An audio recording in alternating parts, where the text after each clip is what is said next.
Assalamualaikum warahmatullahi wabarakatuh. Alhamdulillahilladzi hazana li hadza wa ma kunna linahtadiya laula an hadanallah. Asyhadu an la ilaha illallah wa asyhadu anna Muhammadar Rasulullah la nabiyya ba'da amma ba'du. Puji syukur atas kehadiran Allah Subhanahu wa Ta'ala yang telah memberikan rahmat dan karunia-Nya kepada kita semua, sehingga di masa pandemi ini kita masih diberi kesempatan untuk melakukan aktivitas sehari-hari. Baiklah, sebelum itu izinkan saya memperkenalkan diri. Nama saya adalah Ayu Safitri Anggreni. Saya dari Fakultas Dakwah dan Ilmu Komunikasi, jurusan Ilmu Komunikasi kelas 1H. Baiklah, di video ini saya akan berpidato, di mana pidato ini akan berkaitan dengan nilai-nilai yang ada di dalam Pancasila. Video pidato ini berguna untuk nilai ujian tengah semester pada mata kuliah Pancasila dengan dosen pengampu saya adalah Bapak Kiantos, SIP MSI. Judul pidato saya kali ini adalah Hak Asasi Manusia yang Bebas dan juga Terbatas. Keadilan bagi seluruh rakyat Indonesia. Dari sila kelima Pancasila, terlihat bahwa Indonesia adalah negara yang adil. Seperti yang kita ketahui, Indonesia menjunjung tinggi hak asasi manusia. Terbukti dengan Indonesia kembali terpilih menjadi Dewan HAM PBB pada periode 2020-2022. Bukan hanya alasan itu saja, tetapi alasan lainnya karena adanya pengakuan terhadap hak asasi manusia sesuai dengan pembukaan Undang-Undang Dasar 1945 pada alinea 1 sampai alinea keempat yang bunyinya alinea 1. Bahwa sesungguhnya kemerdekaan itu ialah hak segala bangsa. Dari pernyataan itu terlihat bahwa setiap negara memiliki hak untuk bebas dari siapapun, baik itu untuk hidup maupun untuk bernegara. Pada alinea kedua, mengantarkan rakyat Indonesia ke depan pintu gerbang kemerdekaan Indonesia yang merdeka, bersatu, berdaulat, adil dan makmur. Dari pernyataan itu memiliki arti bahwa masyarakat Indonesia berhak untuk memiliki kebebasan, berhak untuk mendapat keadilan dan kemakmuran. Pada alinea ketiga, atas berkat rahmat Allah yang Maha Kuasa dan dengan didorongkan oleh keinginan yang luhur supaya berkehidupan kebangsaan yang bebas. Dari pernyataan itu memiliki arti bahwa dengan adanya anugerah yang telah diberikan yang Maha Kuasa, setiap orang memiliki hak untuk memilih kehidupannya masing-masing, dan setiap orang juga memiliki kewajiban untuk menghargai hak tersebut.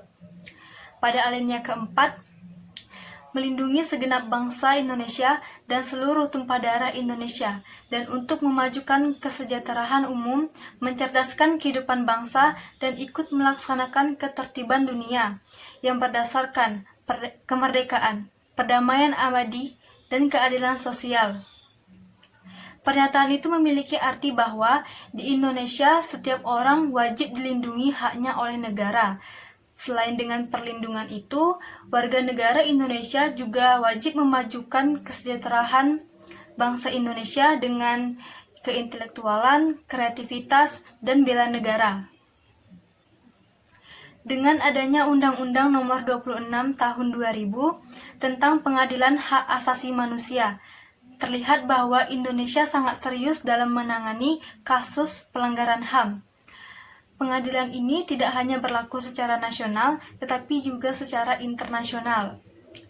Sejalan dengan tingginya HAM di Indonesia, ada beberapa hal yang perlu kita perhatikan.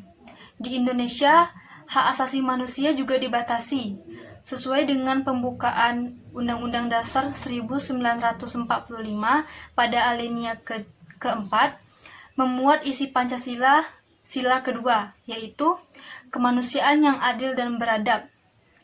Dari sila kedua Pancasila ini terlihat adanya kecenderungan untuk tidak memutlakkan hak asasi manusia. Maksudnya, dalam hal-hal tertentu, hak asasi manusia ini juga dibatasi. Tujuan dibatasinya hak asasi manusia adalah agar berjalannya hak asasi manusia itu sendiri. Seperti misalnya kita memiliki hak untuk merasa aman dan jauh dari kekerasan. Untuk mewujudkan rasa aman itu, setiap orang harus memiliki etika, moral, dan tahu cara menghargai hak orang lain. Oleh sebab itu, ayo kita hargai hak orang lain agar hak kita juga dihargai dan Indonesia menjadi negara yang damai dan tentram. Sekian video dari saya. Apabila ada kata-kata yang salah, saya mohon maaf. Wabillahi taufiq wal hidayah. Wassalamualaikum warahmatullahi wabarakatuh.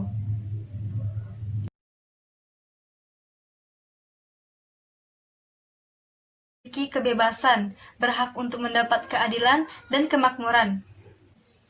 Pada alinea ketiga, atas berkat rahmat Allah yang Maha Kuasa dan dengan didorongkan oleh keinginan yang luhur supaya berkehidupan kebangsaan yang bebas.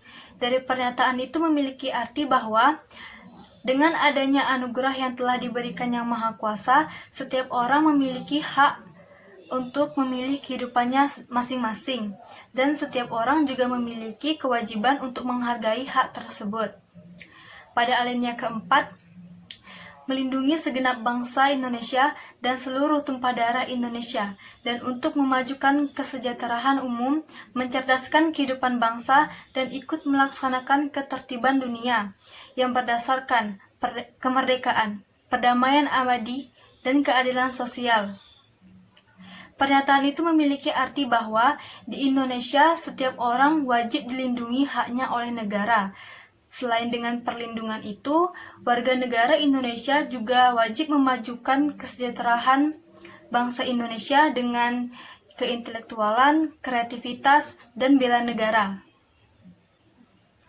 Dengan adanya Undang-Undang Nomor 26 Tahun 2000 tentang Pengadilan Hak Asasi Manusia, terlihat bahwa Indonesia sangat serius dalam menangani kasus pelanggaran HAM. Pengadilan ini tidak hanya berlaku secara nasional, tetapi juga secara internasional. Sejalan dengan tingginya HAM di Indonesia, ada beberapa hal yang perlu kita perhatikan. Di Indonesia, hak asasi manusia juga dibatasi, sesuai dengan pembukaan Undang-Undang Dasar 1945 pada alinea keempat, memuat isi Pancasila, sila kedua, yaitu kemanusiaan yang adil dan beradab. Dari sila kedua Pancasila ini terlihat adanya kecenderungan untuk tidak memutlakkan hak asasi manusia. Maksudnya, dalam hal-hal tertentu, hak asasi manusia ini juga dibatasi. Tujuan dibatasinya hak asasi manusia adalah agar berjalannya hak asasi manusia itu sendiri. Seperti misalnya kita memiliki hak untuk merasa aman dan jauh dari kekerasan.